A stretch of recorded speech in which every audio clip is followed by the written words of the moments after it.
What advice would you give somebody just starting out in this world? Be ready to bust your ass for 2 to 3 years and give it all you got. If you got a partner, let him or her know that 2-year commitment me really just spending time on the business. 2-3 hours of sleep, and I just had a new baby. My daughter was born.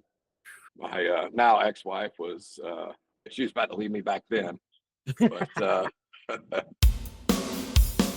Welcome to the Ride and Style Podcast, your turbocharged pit stop for automotive restyling. Buckle up with Jesse and Josh.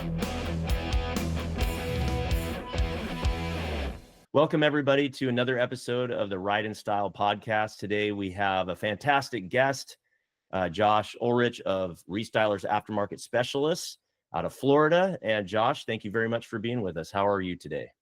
Great. It's good to be here. Celebrating 40th birthday, 48th birthday today. I wish it was 40, but 48th. Get to be on here and celebrate with famous Josh Paulson. 28 years old, right? 48. Yeah. No, 28. I wish. 28. 48 is the new 28. Yeah. I am turning 48 in September, so you just beat me by a few months. Oh, very good. All And right. I just left 48 March 6th, so you guys can have it. Yeah, it was a great year, so it's all good. So you got 1 year left to Big 5-0, huh? Yeah, let's not talk about All it. right. Well, we'll have to celebrate that big. Yeah. Well, so we are destined to eventually have Josh on here with us. And where are you coming from, Where are you coming live from? Destin, Florida. Oh, see how that worked out there, Jesse? Destin, Florida. And he has 2 shops, Fort Walton Beach, Crestview, Florida. So we have some questions. We got to find out. I want to break into the Josh Ullrich mind of restyling today. All right, let's do it. Excited. Yeah. Let's do a little history lesson though first. Josh, how'd you get started in the automotive world and aftermarket? How'd you get going in all this stuff in the very beginning? Take us back. Well, there's a long and a short. I guess I'll give you a medium. Sure. But my parents have owned a collision repair business since the 70s. And ever since I was 13, grew up working in there, summers, after school, working on cars, painting cars, body work. Went off to college for a few years, Florida State. Go Noles, and graduated there with a degree in marketing and entrepreneurship. The program was the entrepreneurship program was by Jim Moran. It's the Jim Moran Institute. He's the Southeast Toyota distributor. Oh. So it was his program. Went through that. Came home, went back to work in the body shop. I have an older brother. He'd been in it for several years. So I kind of saw like he was more destined to be taking over the collision repair business. So I just approached my dad one day, told him, hey, I'd like to do my own thing. Kind of had some ideas. Originally, I was going to do a car wash. And You missed out. You should have just done the car wash, bro.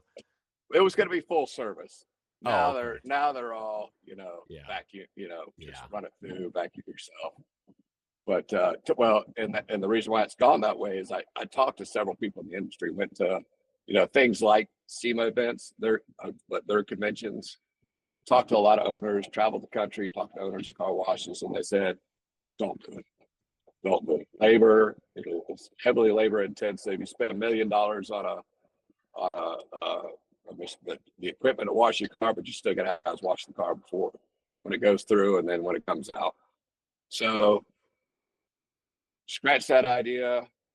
And actually one of my dad's friends said, Josh has always been into customizing his own vehicles, his friends' vehicles ever since he was a teenager. Bringing his friend, I'd bring my friends' vehicles to my dad's shop, lift them, do different accessories, audio systems and stuff. And he was like, why didn't he look at us doing something like that? So my dad brought it up to me and said, what do you think about this? I said, I think that's a good fit. I said, let's research it. And My dad paid me to go to SEMA before I even had a shop, just to go research, talk to owners, talk to Ellen McCoy quite a bit, a couple of years at the pro booth. And she really helped me start getting things going. It gave me a lot of advice as far as getting with the dealers and whatnot. And but then Dad said, all right, he had the land left over from he built his new body shop. And he said, I'll build you a building, to lease it from me. He said, write you a business plan. That's what you went to college for. Go write you a business plan. See if we can get you a loan. You get the loan approved, and I'll start the building. And I wrote my whole business plan up. Thought I was going to have to go to the bank and get an SBA loan or something. I presented it to my dad, and he said, I'll tell you what, I'm going to loan you the money to get started. I'm going to build you the building. And but number one, I am the very first person you pay at the beginning of every month. Your lease payment and your loan payment. So before you pay anybody else, you give it to me. So he helped me get going, and started with just me and two other guys with a little 3-bay shop. And now we're 2 shops and 26 employees. Wow. That's awesome. It's been a ride. And we just celebrated our 20th year. Yeah, I was going to ask you. So what was that? 2004, you said, right? Roughly? Yeah, December 2004 was our opening date. Yeah. That's cool. Now, does your brother still run the collision? No, there was some issues, and he got kind of moved out. Yeah. Is the collision is it still around, the body shop? Yeah. My dad's retired. He still owns it. Oh, okay. There's a guy that's been with that company ever since he was probably 16, James, and he runs it all now. Just writes my dad a little lease check for the, every month for the building and the business name and everything. Yeah, they're still rocking and rolling. And you're not still in that original building? You built a new one, right? Or the building we built in 2004 is my Fort Walton location. We're still in that. We're still in that. I've expanded it 2 other times. That's what I thought. It's bigger than 3 bays. Yeah. We're I think it's 14 bays now. Yeah. And then I started in Crestview about 8 years ago. Bought a building there, a little small building. It was just kind of like a test the waters, see how the market was up there. And after a year or 2, we were booming, busted at the seams, trying to figure out how we're going to get all this work in this little shop in and out. So we ended up renting a garage across the street to do some of the accessories, had a couple of days. And after several years of renting that, I was just like, we just got to move down the road, build a new building, keep it all in house, keep all the guys together. And we just finished that. We moved into that building in November. So I've just been in there 5 months, I guess, 4 or 5 months. Gotcha. It's a big, nice, beautiful building. Love it, but I don't like the payment. I don't like the payment. I hear you. We need the business to start rolling in. Yeah. So, it's nice. What gave you? I mean, was it SEMA that is that how you came up with your name? Because very, very, very, very few restylers actually have restyling in their name. Yeah, I don't recall how I really came up with that name. I think it was going to SEMA, and then just going to business school. They always say, hey, don't limit yourself by your name. So you don't want to do like Josh's truck caps or Josh's truck accessories, because that limits you to trucks.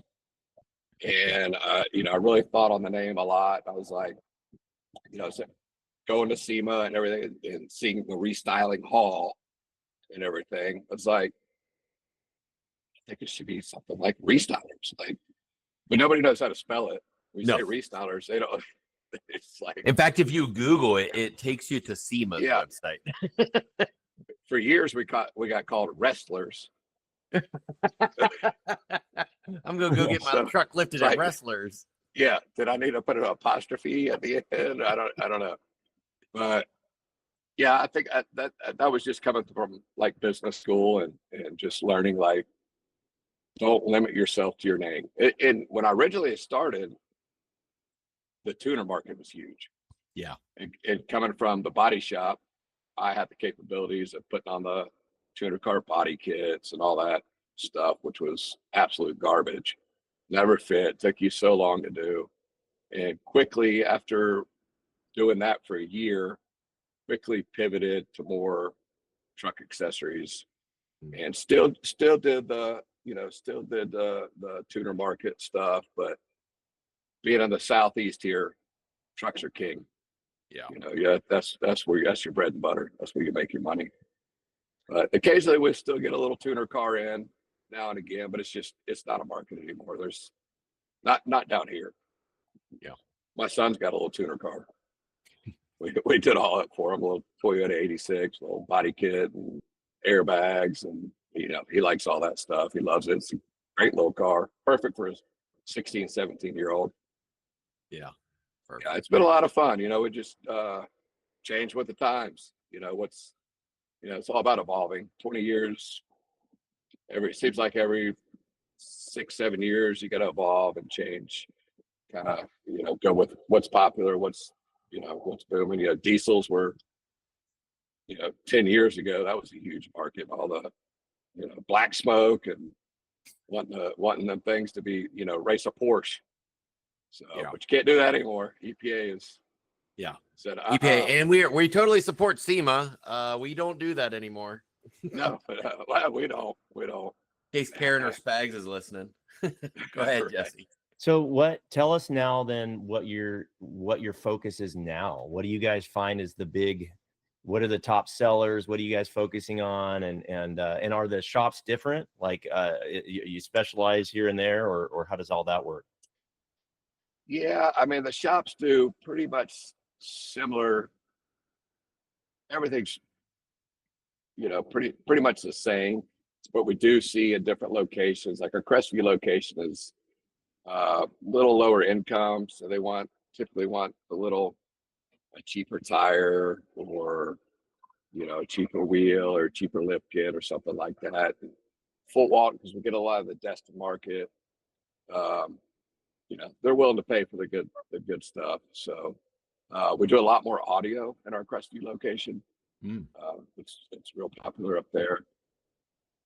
But as far as the trends going towards now, it's tough because the market's been weird last couple of years. I feel like it's tough to track. Our biggest ticket items are obviously lift kits, wheels, and tires. I mean, you look at your P&L and your lift kit, wheel, and tire sales are through the roof, but it's a little lower profit margin.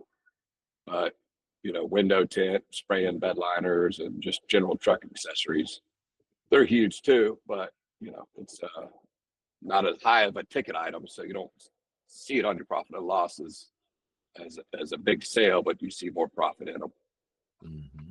So what made you decide to go to Crestview? I mean, was it just you had a bunch of customers up there you had to take care of, or you had an opportunity? So the dealerships in Crestview were really we were having a shuttle go up and grab vehicles from up there, doing all their vehicles. Or what there's one little shop up there, a competitor of ours, and dealers kept asking us when we were going to be up there, and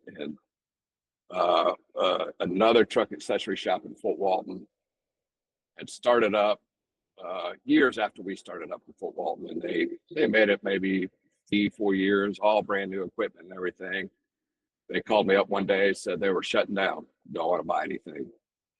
And I just saw it as a good opportunity to say, yeah, I'm going to come in here, buy all your equipment, and look for a building in Crestview and put all their equipment. Crestview got all the equipment, 50 cents on the dollar. So you get it for half price, and it was only 3 years old. It was all brand new equipment. So it was a good deal. I was like, well, we'll just buy this little building, and test the market up there and see how it works out. And also, Crestview had also recently taken over. They have the highest population in Okaloosa County now. They took that from Fort Walton. And because of the military, there's a big 7th Special Forces base went up there. So, and it's booming. There's houses going up everywhere. So it was a smart move. Got in early and just made the smart move to go up there. Cater to them guys. Awesome. Go ahead, Jesse. Josh, if you look back over all this, it's quite a career you've had. So what's one of the biggest challenges in your career, and how'd you get through it? Biggest challenge is opening and making sure my dad got paid. Yeah. I mean, the first year I was like, oh my God, how am I going to survive this? And I don't want to let my dad down, like he's created such a successful business over his lifespan, and just really looked up to him and how he grew his business and how it became the #1 collision repair shop in the area. I mean, people would bring their cars from an hour away. If there was a Porsche or a Dodge Viper, like he was the shop to go to if they got damaged. And that first year was tough. I mean, it was me and 2 other guys, another salesman and an installer, but I did it all. I was the bookkeeper, I was the salesman, I was an installer. I mean, I remember I'd be there till 4:00 in the morning sometimes. Go home. We opened at 8:30. I would 2-3 hours of sleep. Get back at like 7:30. Give me an hour to do like some books and accounting and whatnot, and get the doors back open. I just had a new baby. My daughter was born. Oh, my now ex-wife was she was about to leave me back then. But because just was never home and had the new baby and everything. So that was a big challenge. And that took like 2 years to really get over that challenge, that hurdle of opening. Because there was several other competitors in the area, which have all come and gone now. It's just me and one other guy now, when we had like 6 other competitors in town. So it was tough. The next challenge was building that new building. I just built the Crestview. I hate building buildings. They're the worst. It was fun until it got over budget, and well over budget. And I just trying to get the bank on board to give me more money, or having to dip in, the store's savings and everything. Yeah. And now we're in the position of, let's make it back. I got to get it back. I got to, get the bank accounts back up there so we can buy more equipment and, get it going. So that's the 2 toughest challenges of my career were opening and then building that building. And the economy, the economy kind of got me building that. Things were great, planning the building, buying the property, getting the drawings done with the architect and everything. Things were booming. We were great. And then all of a sudden we break ground, get about 6 months into it, and business just started falling out. And it's like, oh shit, here we go. Like, what's going on? So, but we made it through. We got it. We're rocking and rolling now. Good. And now, so one thing he has, Jesse, which I appreciate, and give a shout out to your 2 GMs, because so what he does is he has 2 stores. Each of them run independently. They run the stores. So maybe tell some of the people who listen to this, or maybe other people are thinking about that. I mean, there's some ways you were hands-on, right? Day one, you were in it, like you said, 16 hours a day or more. But eventually you got to the point where you're working on your business more than in your business. So what does it take trust-wise, or how did you just relinquish that kind of control to these guys? They've both been with the company over 10 years. I think like 12 years now. and they both started as installers in the back. And one, Brandon, he started with me, I think, when he was 16. Like, I believe he was in high school when he started with me. And great guys, and they're both go-getters. And being with me that long for 12 years, when they got manager status, it was probably 8 years before they became managers. But they knew how I ran the company. They knew exactly how I want it done. They know how I want things handled. Like, I preach customer service. Like, I don't care if we didn't damage the car. If the customer truly thinks we damaged it, yeah, then look, we're just going to take care of it. We're here to give customer service, and I think that's what made me so successful, is just our customer service. Like, I'll spend the money to make the customer happy, even if it's not my fault, and I know it's not my fault or our fault. You think it's my fault, then we're going to fix it.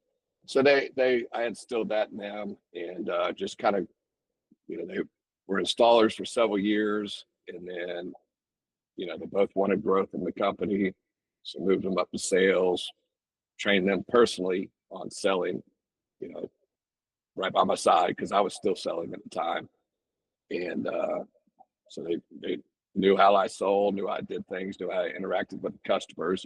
Susan, I don't care if you got 6 phones ringing, you got a customer in front of me. If somebody walks through that door, you better take 1 second and say, hey, welcome Restylers. We'll be with you as soon as we can, because customer walking in the door is ready there to buy. Yeah. Customer on the phone is price shopping. Yeah. So you can put the phone on hold, get that guy that just came in the door, because he's there to buy something. Yeah. And just instilled that in them and groomed them along the way. And now they know more about my company than I do. I call them asking for prices on a daily, or text them, hey, I got a friend. What is it? What's the price of this? What's it to install? I still set the prices. I sit down. We have manager meetings once a month. We talk about our pricing and where we're at on things, and the tariffs now are a big thing, and prices going up a little bit. But yeah, they run the show now, and they're amazing. Steve and Brandon are just go-getters. They're hard workers, and they are company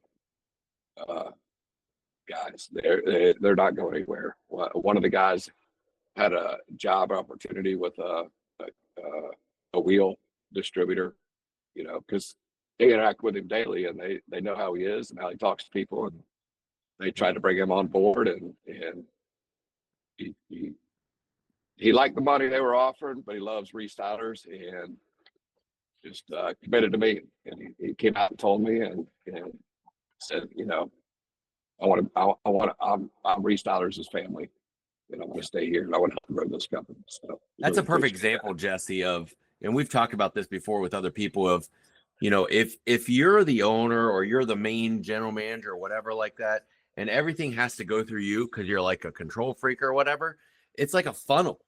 And, you got all this coming in, but there's only so much that can go out. You got to sometimes step out of the way, trust people.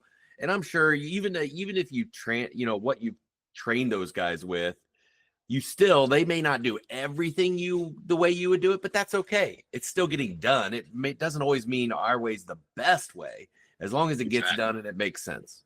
Exactly. I mean, they've done things a little different way in some instances, and you got to sit down and reflect and think to yourself, was that better than what I would have just done it? It's like, no, and they're right. It's like, no, I appreciate that. And there's been some times they've done things that I wouldn't have done that way, and they shouldn't have done that way. But, it's all about discussing why each felt the way to do it in a certain way, and it's having conversations. It's, making them feel comfortable coming to you and discussing something, rather than being just a harsh individual and not listen to be like, no, I want it this way. No, come to me. Let's talk about it. Let's talk about why I would have done it this way, and let's talk about why you would have done it this way. And lots of times they're right. Like they'll explain it to me and I'll be like, no, actually, I see your point.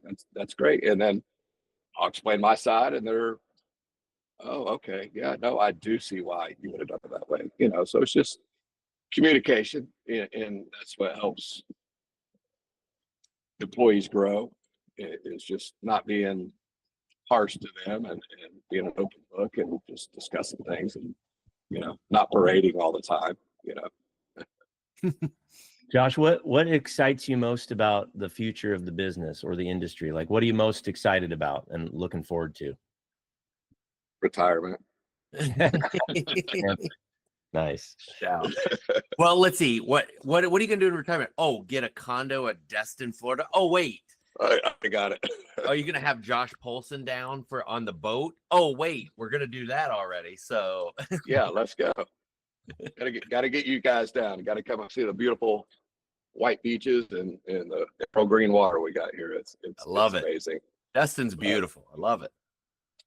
I had a lot of plans to open another store down in South Florida, Tampa area, Wesley Chapel. But after building that building in Crestview, I think I just put that on the back burner. 'Cause that's tough. But there's another little market here in Florida. Maybe in a few years might look at getting into, but time will tell. I got to get this economy going again. With the last administration, now this administration is not quite taken off like I think a lot of people thought, but we'll see what happens. Good things to come, and just growing that Crestview store. I'd love to see sales in that store to increase by 20% this year would be amazing. So looking forward to see what they can do there. Just got some big contracts in that one, so hopefully that keeps rolling in.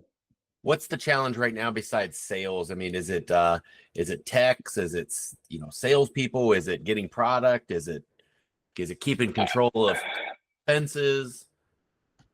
I'm really at a good point right now with all my employees.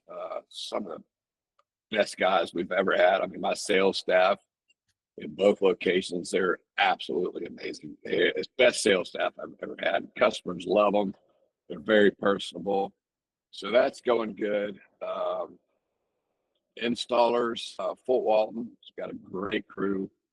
Crestview, pretty good crew, but we're still kind of looking for that guy as far as our lift kits and whatnot go. Got the manager there. That's what he did before he managed the store, was lift kits and whatnot. So he's kind of training some guys to get where he's at. But they're good installers, but they're just not as efficient as he was. Yeah. So that's a tough person to find. But I have gotten the point in business where if you could say what you do and you could do what you say, we'll pay you. Because comebacks kill you. I don't want comebacks. I'd rather pay an employee what he deserves than to hire some cheap guy and have problems and comebacks and whatnot. So, and including the sales staff, like you're on your job, you know your stuff, you're getting back to your customers, getting your orders in on time, not forgetting to order something or forget to get back to a customer. I want the guys that get back to everybody and get their orders in, and that's what I have now. They kill it. And in the past, we've had it where, oh, so and so didn't call me back, so and so, or I, didn't order my product. I've been waiting 2 weeks on a product when it should be there the next day. So got rid of all them guys, and we got a great crew. So, but employees is always a struggle. Yeah, you got great ones. You got to keep them happy to keep them, and it makes my job easier, and it makes my managers' jobs easier if you got great employees, great staff, and the makes customers happy. So it's well worth the expense. We're probably a little more expensive than other shops around town, but get what you pay for. Anything you buy in life, you get what you pay for. So yeah. Josh, sounds like you do get out on the boat a little bit. How do you approach like the work-life balance, or is work-life balance a myth? Are you able to do that in this business now, or what? I can now. Yeah, I'm a part-timer at the store now. As my guys would tell me, like, oh, here's Josh is here. When especially my managers now, Steve and Brandon, they were used to me being at the store 7:30 in the morning, sometimes 7. I remember when my daughter was in high school, I had to take her. She'd have to be at high school by 7 o'clock. So I was at the store shortly after 7, and I would be there till after 6 o'clock, open to close every day. And now I get up and with this new AAC program being on the cloud, this point of sale, I can get up in the morning here at the condo, sit on the back porch, have my breakfast, have my coffee, do my reports, do what I need to do in the morning, close it down, and then kind of just stroll into work, spend a few hours, and then I'm a big gym guy, so I like to get out of there by about 2:30, 3 o'clock, hit the gym, and go watch my son's baseball games.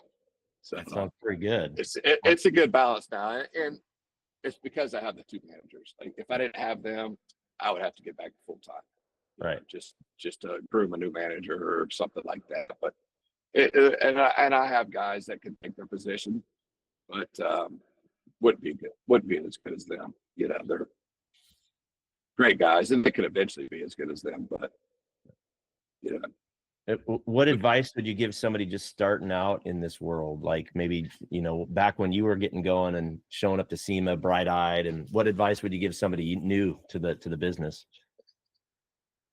be ready to bust your ass for 2 to 3 years and give it all you got. If you got a partner, let her know that him or her know that this is 2-year commitment. Me really just spending time on the business, to get it going, because it takes a lot of work to get a business up and running from scratch. It's a lot of hours, it's a lot of time, it's a lot of commitment. It's you're on your phone all the time, giving your phone numbers to dealers and salesmen at dealerships and customers, and just it could be a 24/7 job when you're starting up. It's be prepared to commit, be prepared to work, and it'll pay off in 5 years, 6 years. You'll start reaping the benefits of your commitment and dedication to your company. But if you're not willing to commit that, it's going to be tough for you. So at Florida State in your entrepreneurial program, did they tell you that up front? Man, that was a long time ago. I'm just, I wonder, because I never went to school. I don't think anybody told me that. I don't think they ever tell entrepreneurs, like, because everybody always dreams, oh, I wish I had my own business. I wish I had my business, this, that. They don't realize the dedication and the struggles and the sleepless nights and all that goes into it. Yeah. A lot of sleepless nights, and it's like, you even talked to my doctor and stuff in the beginning. Like, I don't sleep. I got like 3-4 hours of sleep because I'm, in the beginning I was constantly thinking of, oh, did I order this? Did I call this customer back? Did I do this? And the best advice I got was put you a notepad on your nightstand. You wake up in the middle of the night, write it down, and that way you have it right. You wrote it down. To check on it first thing in the morning. Instead of trying to think like you're like that you're going to forget, you're going to fall asleep and forget. It's grab your notepad, go into work, check on it. So I did that for years, and that helped. But no, nobody told me the hours and the commitment. So for anybody listening or watching, it's not all just boats and sunsets and decks on Destin. It eventually can get to that point, but there's some hard work that goes into it, and goes into it. That takes 15 years to get to. Yeah. Didn't start reaping that till 5 years ago. So everybody says, oh, you're a business owner, you're rich or whatever. No, No, we worked hard to get where we're at. We just took risk, a lot of risk. It's got to be a risk taker. Yep. So Well, we definitely appreciate you being on. I mean, it's awesome to see how Northern Florida is represented. Destin, Jesse, he has a boat with our name on it, with 2 beers and our names on each, ready to go out on dock at any time when we get down there. I'm ready. I love Florida. Just let me know what beers you like. Yeah, Corona Light. We want Coronas all day, or Sun and Coronas are good. Let's mix it up. Let's do some Modelo. Let's do some Corona. Let's get a little bit of everything. Modelo, the #1 selling beer in America now. Isn't it crazy? Beat Bud Light. Yeah, I know. Wow. It's nuts. Wow. Oh, well, thank you very much. It's awesome. And Jesse has always one final question for you. Yeah, where Awesome. Let's do it. where can people follow you or learn more about what you're doing? Mention the website, or how do people find out more about you guys? Follow our website's restylersinc.com. Great website. Dang it! I should have gotten that. And then social media, Instagram is Restylers Inc. @Restylers Inc. So yeah, give us a follow, give us a shout. Any questions? Message us. Drop in our DMs. Right on. Appreciate all the hard work you do. Appreciate your help on the SEMA Pro Council. We got a restyler here. Appreciate your hard work on everything you do for the industry, buddy. Yeah, thank you guys, and thanks for spending my birthday with me today. And there you have it, another high-octane episode of the Ride and Style podcast. Revved up and ready to go. Your hosts, Jesse Stoddard and Josh Polson, shifted your automotive game into overdrive. If you're hungry for more insights, trends, and game-changing interviews from the automotive restyling universe, don't forget to hit subscribe and leave a glowing review. We'd also love for you to share this podcast with your gearheads, installers, and auto lovers network. Because remember, knowledge is power, but shared knowledge turbocharges the whole industry. For more expert resources to supercharge your business, cruise on over to autostylemarketing.com, your one-stop shop for everything automotive marketing. Until next time, keep those wheels spinning and your passion ignited. Thank you for riding in style with us. See you on the next lap.